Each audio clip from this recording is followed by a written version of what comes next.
Alright, so there's been like a lot of speculation and guessing as to what all is going to be included in this Final Fantasy VII Remake, and lots of people are starting to bounce back and forth if it's really going to be Midgar, or if they're kind of trolling us, or if it's going to be more than Midgar. I think it's going to be just a Midgar game. I think that's the best way to do it on this first one. I think save the open world stuff when you're exploring all of Gaia for PlayStation 5. I think we'll probably get the rest of this game in probably 2022, or the next segment of this game probably 2022. In the meantime, make some DLC for that first game, extra missions and stuff like that in Midgar that you can run around and do. I think that would be cool. Or maybe you even get out of Midgar for a portion. I don't know. That's up in the air. But what I do know is I want to see them cover some of the Crisis Core stuff that was in that game, Crisis Core. A lot of the Zack storyline. It has to do a lot with Soldier, a lot with a bunch of the other characters, like Angeal and Genesis and Sephiroth. And Genesis is really the person who kickstarts the problem that leads to the crisis. That's what the game is about, the core of this crisis for the planet. It starts kind of with that Genesis character. So with Zack, I hope you get into some of Zack's backstory, because that is essentially what pushes Cloud into his story, and the involvement going to Midgar and all that kind of stuff, and the pursuit of eventually taking down Shinra and everything, which it has direct ties to Sephiroth. So Genesis and Angeal are they're Soldier First Class dudes. I think this one's Genesis, this one's Angeal, if you all never played Crisis Core. Really cool characters, a lot of cool scenes in that game. There's a lot of world building that happens in Crisis Core, as far as like the dealing with the Genova cells and the research, and Hojo and Shinra and Soldier, and the whole like different levels of the mythos behind the Soldier program, and Shinra, and even getting into Genova and all that kind of stuff. So I do know that apparently there's some, well, I don't know, but from what I have gathered, there is some kind of like legal issue with them using the likeness of Gak. I don't know how you say his name, Gak, Gach. He's the J-pop artist who Genesis was kind of like loosely based on, or completely based on. I don't know. I think they would have to change up how he looks or whatever, because he is the inspiration for that character. So I think legally they can't use that likeness anymore, or something like that. Correct me in the comments below if I'm wrong on that. I don't know. That's what I've heard over the years, is that the reason they never went back and did another game with that Genesis character, because he is around way after Final Fantasy VII. He appears actually at the end of Dirge of Cerberus. The reason they never went back to that story, apparently, is it's tied up with some kind of legal issue where they can't use his likeness or something like that. Angeal is a really cool character.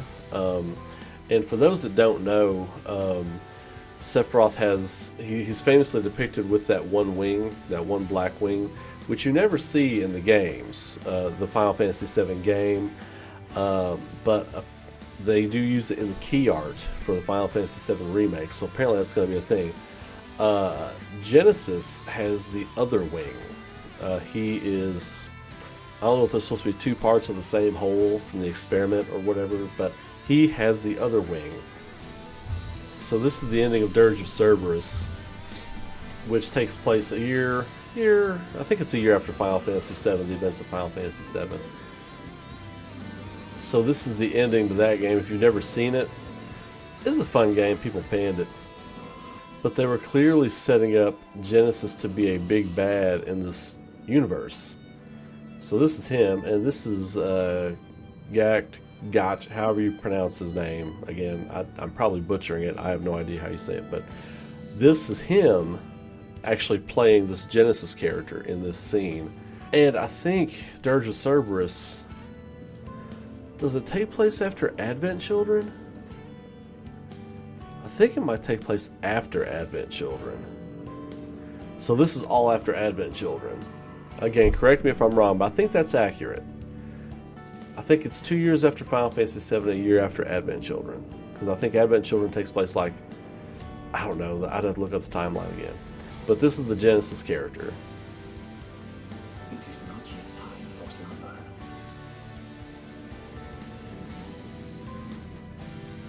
We still have much work to do. My brother. And then I think the other wing unfurls or something like that. Yeah, because I think Sephiroth is depicted as being on the right. And then, of course, Genesis is on the left. So yeah, I just did a quick check, and yeah, it's Final Fantasy VII. Then like a year later is Advent Children. And then a year after that is like Dirge of Cerberus. So, and I think chronologically the games released, Dirge of Cerberus came out in 2006. And then I think 2007 Crisis Core came out. That's about the time I bought my PSP, and I bought my PSP for that game. So a year later, you get this game, and then you get more into that dude that popped up at the end of Dirge of Cerberus, which is him. He is the problem. So the whole time Final Fantasy VII is happening and going on, you got Shinra, you got Sephiroth, you got all this stuff happening. Genesis is laying dormant somewhere in the planet or whatever. Maybe when Sephiroth is awoken, he's awoken. They never really got into it. They released Dirge of Cerberus, and they released Crisis Core. I mean, yeah, and then they released a series of mobile games about the Turks and stuff. It's like they were building to something. They were building toward maybe continuing this story, and then they just never did. And then I think that's probably about the point they halted the work, and they really, I think, started working on trying to lay the foundation for remaking the game, the Final Fantasy VII game. So I'm hoping all the notes and all the stuff they were building toward, I hope they build on top of the game for Final Fantasy VII Remake. I think you could include all this stuff. I think as you're going through the Shinra part of the game, or you're going through Midgar, and you're going through that, I think it would be cool if you could like find little Easter eggs, like, you know, in some of the Shinra buildings or wherever, you find like research notes on Soldier Program, Genesis, Sephiroth, Genova, all this kind of stuff. I think it would be really cool to for them to put more lore into all of that, to really flesh this thing out 110%, the perfect version of what they want to do to tell this story. And to tell this story, you have to get into the science of everything, which Hojo, this guy right here, the scientist from Final Fantasy VII, he is a big part of it. He deals with he has to do with the experimentation, like on Vincent. I think he has something to do with Vincent. The way he is kind of laid to rest in the belly of the Shinra mansion. I think they'll probably do that differently in the remake. I think you'll probably get Vincent maybe a little bit earlier in the remake. Look, people talk about like Tifa being super popular. Nobody was more popular than Vincent when everybody was playing Final Fantasy VII. He got his own spin-off game like 10 years after the game came out on PS2, which it was okay. Like I said, Dirge of Cerberus was okay, but like I would argue to say there was no playable character in Final Fantasy VII more popular than Vincent. But yes, so Hojo has a lot to do with the science and the machinations of the horrible things that are happening in Final Fantasy VII. He is kind of at the center of all that kind of stuff. This dude right here. I can't wait to see what he looks like in the remake. I am really excited for what he looks like in the remake, because I want him to like be a little more bald. You know what I mean? I want him to be like a little more gangly. I want him to be kind of like almost creepy, like the dude that never comes out of the lab. You know, he's always just in the lab. There's so much they have to cover, and if they put this Crisis Core stuff in there, if they put this Soldier Program stuff in there, and really use that to lay the base for like the story and the mythos, and to give the background of that world more texture, more meat to chew on, there's no limit to what they can do. There's no limit to how long this game could be, and how many they could make, and the subsequent pieces that are going to come, and the DLC and all that kind of stuff.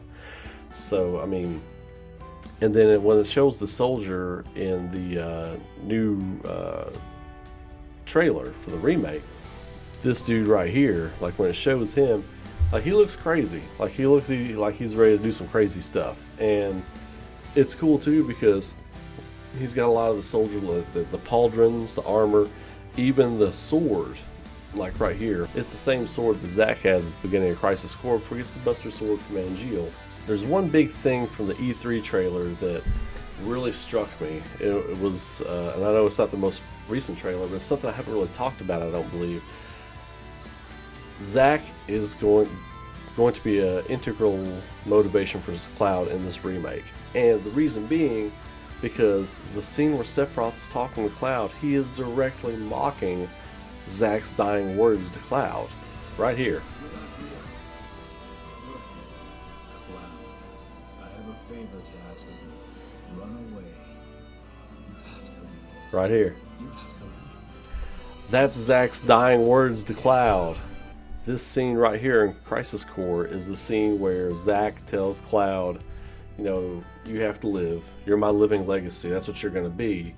I want you to live on, you know, and that's basically, they may have rewritten the words in the remake, and when you see this scene in the remake, he may say it exactly how Sephiroth says it, but it just shows how Sephiroth is tied to Cloud's mind. You know what I mean? Like, there's no way Sephiroth could have known that's what he said unless he's in his head, you know? And it's something that Cloud is projecting, or however you want to dance around that psychologically. This scene right here is a potent scene, and this is the scene that sets Cloud on his path into Midgar. Basically, Zack sacrifices himself in Crisis Core. If you never played it, it's a really good scene, but that is exactly what Sephiroth is referencing in that scene in the trailer. He's mocking Zack's sacrifice to Cloud to piss him off. He's trying to piss Cloud off, you know? And that's why Cloud loses his cool right there. He's like, you're not real. You know, he's freaking out in that scene. Yeah. Yeah. It's a great scene. He looks evil as hell. Sephiroth looks evil as hell. He's saying it like a mocking tone. You know what I mean? Run away. You have to leave. You have to leave. It's like this disingenuous sincerity in his voice. You know what I mean? But yeah, so it's that scene right there. I'm excited for where this is going. I wanted to do this video talking about this because, you know, I love the mythos and the backstory they've written for the entire world. But then within that world, the Gaia of Final Fantasy VII, they have written all these little subsects of lore and history for different parts of the world. You know, they all have their own thing. There's other stuff in different parts of the world, like the Gi, the spiritual soldiers from Cosmo Canyon and Red 13's family and what they did, or not Nanaki's family, what they did. And then you've got Wutai and that history, but this game is going to be Midgar, so I just want to focus on this because this, I think, is going to be one of the most interesting stories they can tell. I hope they do it. I do, because I think it's going to add a lot more meat to this game, a lot more you can do, and it's going to set up a lot more that maybe they could do after this game. You know what I mean? I think they're going to tell this story. The Final Fantasy Remake, I think it's going to be bigger than what we think it's going to be. I think as far as like the breadth of what they're going to tell, the story they're going to tell. I think they've got a lot of notes they never got to use, things they never got to. If sales go well for these games, they're going to keep putting stuff out. And they don't have to make other games. We live in an age of DLC. Like they could, you know, for $20 you could play through all the Crisis Core stuff. You know what I mean? You could play Zack's story in the remake engine. You know, you could do all these other things. The possibilities are just endless. Like, I just like, wrap your head around it. You can't wrap your head around it. The possibilities are endless, man. I'm ready. Let's do it. I'm so excited. Like, what they could possibly do with this. Now, I could be getting my hopes up way too much, and I don't want to hype you all up too much on this. I don't want to get everybody's hype level through the roof and then none of this happen. That could very well happen, but I've got this feeling that, and I'm not an insider, I don't know anybody working on this, I'm not a popular gaming personality dude or anything like this. I love this tale. I love role-playing RPGs. This is my thing, and I love it. Like I said, I'm not an industry insider. I'm not a professional anything at this. I'm a storyteller, artist on the low, basically. But I have a really strong feeling that this is what they're going to do. They're going to blow this thing wide open, and I can't wait. Everything I've seen so far, I have no reason to doubt what they're going to be able to do with this stuff. There's also a lot like Angeal and Genesis you see left and on the right, and then they have a battle with Sephiroth. They all have this tie to Sephiroth. So I think that a lot of that, all those things are going to play in this story. I think you're going to get references and little winks and nods to some of the Crisis Core characters. I think you're getting little winks and nods to other things they want to set up down the road. So I just hope that we get some of this for backstory. It's going to help when they introduce Vincent. It's going to help when they're talking about the Turks and Shinra. It's going to help it's going to help build everything to a greater level in this game. I can't wait. I hope they include some of this stuff. But what do you all think? Am I shooting for the moon here? Am I setting myself for disappointment? Because I think we've seen enough from what they want to do and where they want to go to think this isn't outside the realm of possibility. And this is a fun time too, because we can kind of speculate on maybe what they're thinking, what they're going to do, what they're going to plan. You know, because this Midgar game is supposed to be a 40-hour game. It's supposed to be a full $59.99 gameplay purchase. So they're going to have to stuff this with content. I think one way to do it, especially in Midgar, you start laying some breadcrumbs for the Crisis Core stuff. You start laying some breadcrumbs for story elements of the Soldier program, Shinra, the dirty, seedy underbelly of the genetic research and the Genova research within this organization. I think that's how you do it, because these characters are fascinating. The characters in Crisis Core, very fascinating characters. Angeal's very stoic. He's like the Obi-Wan to Zack's Luke Skywalker in a way, you know what I mean? But he's kind of like the mentor, the Qui-Gon Jinn to his Obi-Wan Kenobi. But it's a fascinating element. And then Genesis is such a wild card type character. You never know what angle he's playing in Crisis Core.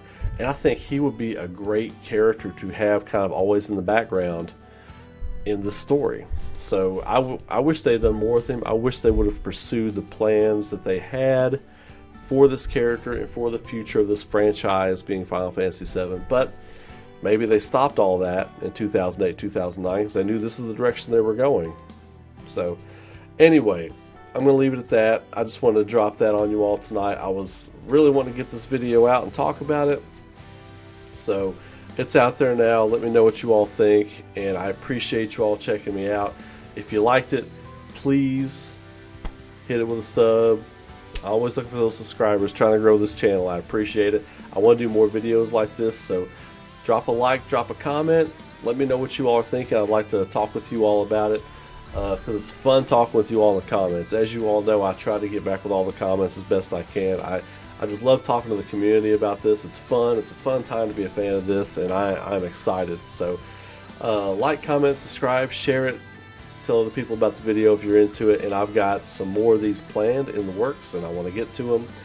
And hopefully I can get a few more out this week. So thank you all so very much, and you all keep rocking and have a great rest of your, or beginning of your week. This is Sunday night, so have a great week, and I will catch you on the next video. Later.